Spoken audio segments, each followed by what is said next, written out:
میرا تعارف۔ ارے ساتھیو، میں آج آپ کو اپنا تعارف کروانا چاہتا ہوں۔ دور سے میں ایک سرخ ٹکیا کی صورت میں نظر آتا ہوں، حالانکہ جس زمین پر آپ رہ رہے ہیں میں اس سے 13 لاکھ گنا بڑا ہوں۔ جی ہاں، مجھے سورج کہتے ہیں۔ اربوں خربوں ٹنوں وزنی ٹکیا بغیر ستون کے قائم ہے۔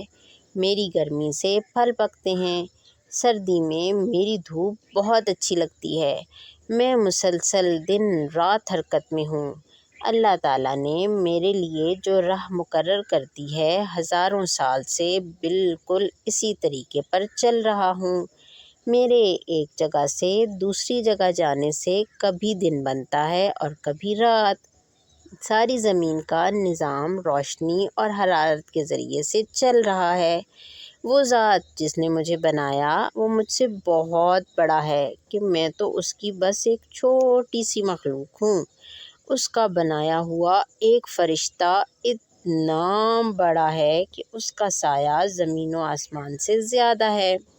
اس اللہ کی بڑائی کا تصور بھی نہیں کیا جا سکتا۔ وہ ایک ہے جو المتکبر جل جلالہ بہت بڑائی والا ہے، اور الکبیر جل جلالہ بہت بڑا ہے۔ میں روزانہ طلوع اور غروب ہوتا ہوں۔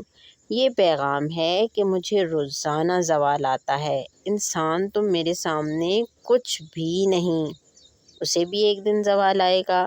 صرف ایک ذات جس نے مجھے بنایا وہ لازوال ہے، وہ ہمیشہ سے ہے اور ہمیشہ رہے گی۔ پیارے بچوں، سورج نے تو آپ سے باتیں کر لیں، اب دیکھیں آپ سے ملنے کون آیا ہے اور کیا کہہ رہا ہے، ذرا غور سے سنیں۔ اور ہاں، میرا نام تو بہت پیارا ہے۔ آپ کے ابو امی پیار سے کبھی کبھی آپ کو میرے نام سے پکارتے ہیں۔ اب تو آپ سمجھ گئے ہوں گے، مجھے چاند کہتے ہیں۔ جب میں رمضان شریف میں پہلے دن دکھائی دیتا ہوں تو ساری دنیا میں خوشی پھیل جاتی ہے، اور عید کا چاند دیکھنے کے لیے آپ سب بچے تو بے تاب اور بے قرار ہوتے ہیں۔ بچوں کی خوشی دیدنی ہوتی ہے، اور جب میں نظر آتا ہوں تو بس پھر کیا ہے، ہر طرف خوشی ہی خوشی، ہر طرف مبارک مبارک کی صدائیں ہوتی ہیں۔ میں آہستہ آہستہ بڑھتا رہتا ہوں، جوں جوں میری روشنی بڑھتی رہتی ہے اس سے پھلوں میں مٹھاس آتی ہے۔ 14ویں رات کو میں بہت خوبصورت ہوتا ہوں، اور جب میری خوبصورتی عروج پر ہوتی ہے تو بس پھر نہ پوچھو کہ کیا ہوتا ہے۔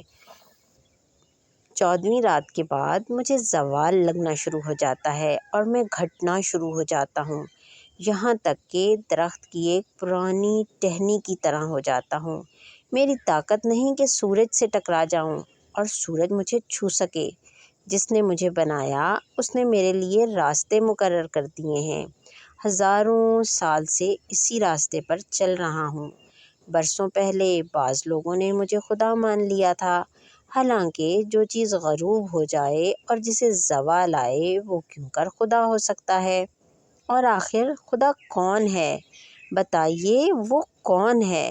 وہ ایک اللہ ہے جو المتکبر جل جلالہ ہے۔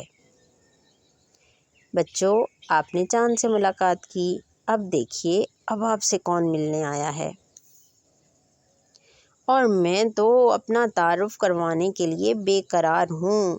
جب میں آتی ہوں تو ہر طرف اندھیرا ہی اندھیرا چھا جاتا ہے، کوئی چیز نظر نہیں آتی۔ لوگ مصنوعی بلب جلا کر کام کاج نمٹاتے ہیں اور آپ اپنا ہوم ورک مکمل کرتے ہیں۔ یقیناً اب تک آپ سمجھ گئے ہوں گے کہ مجھے رات کہتے ہیں۔ اسلامی تاریخ کے حساب سے پہلے میں آتی ہوں۔ چاند مغرب کے وقت نظر آتا ہے۔ جیسے رمضان المبارک کا چاند نظر آیا تو اس وقت سے رمضان شریف شروع ہو گیا اور اسلامی تاریخ کی ابتدا ہو گئی۔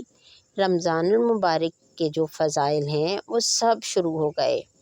مجھے اللہ نے اس لیے بنایا کہ میرے آنے پر سب لوگ آرام کریں اور میٹھی نیند سوئیں۔ دوستو، میری ایک بات غور سے سنیے۔ جب سورج کی ٹکیا غائب ہو جاتی ہے اور اللہ تعالیٰ نے اپنا بلب بجھا دیا تو اب عشاء کی نماز پڑھ کر فوراً سونے اور آرام کرنے کی کوشش کریں۔ اب اگر کوئی مصنوعی بلب کی روشنی میں زیادہ دیر تک جاگے گا تو اس کی صحت خراب ہوگی۔ جو جلدی سونے کے اور جلدی اٹھنے کے عادی ہوتے ہیں ان کی آنکھوں پر چشمہ نہیں لگتا۔ وہ تعلیم میں بھی آگے ہوتے ہیں کیونکہ ان کے دماغ کو بھرپور آرام مل چکا ہوتا ہے اور اسکول میں استاد کی سمجھائی ہوئی بات بھی اچھے طریقے سے جلد سمجھ میں آ جاتی ہے۔ میں جہاں بھر میں پھیل جاتی ہوں اور جس اللہ نے مجھے بنایا کتنا بڑا ہوگا۔ معلوم ہے جب میں آؤں تو کیا پڑھتے ہیں؟ سوچئے اور ذہن پر کچھ تو زور ڈالیے۔ چلو ہم بتا دیتے ہیں۔ جب میں آؤں تو یہ دعا پڑھا کرتے ہیں: اے اللہ، یہ رات کے آنے کا وقت اور دن کے رخصت ہونے کا وقت ہے اور تیرے داعی کی آواز ہے، بس مجھے بخش دے۔ میرے ختم ہوتے ہی میرا بھائی دن آ جاتا ہے۔ اب میں اجازت چاہتی ہوں۔ اچھا، اللہ حافظ۔ اچھا بچوں، رات سے تو آپ مل لیے، اب دیکھیے کون آپ سے ملنے آیا ہے، کیا کہہ رہا ہے۔ لو جی، اب ہم آ گئے۔ یقیناً ہمارے آتے ہی ہر طرف روشنی ہی روشنی پھیل جاتی ہے، سارا جہان روشن ہو جاتا ہے۔ معلوم ہے میرے آتے ہی لوگ کام کاج میں مگن ہو جاتے ہیں، کسان کھیتوں پر چلے جاتے ہیں، دکاندار اور تاجر دکان کا رخ کرتے ہیں اور بچے بچیاں اسکول کی طرف تعلیم کی حاصل کرنے کے لیے رواں دواں ہوتے ہیں۔ لیکن بچوں، مجھے آپ سے ایک شکوہ ہے، اور ہاں، شکوہ اپنوں سے ہی ہوتا ہے۔ وہ یہ کہ کئی بچے میرا استقبال نہیں کرتے۔ جب میں طلوع ہوتا ہوں تو کئی بچے بچیاں سوئے رہتے ہیں۔ جلدی سونا، جلدی اٹھنا صحت کے لیے مفید اور بہت ضروری ہے۔ میری روشنی سے خوب فائدہ اٹھاؤ اور اسے پڑھنے، لکھنے، محنت کرنے اور کھیلنے میں کام لاؤ۔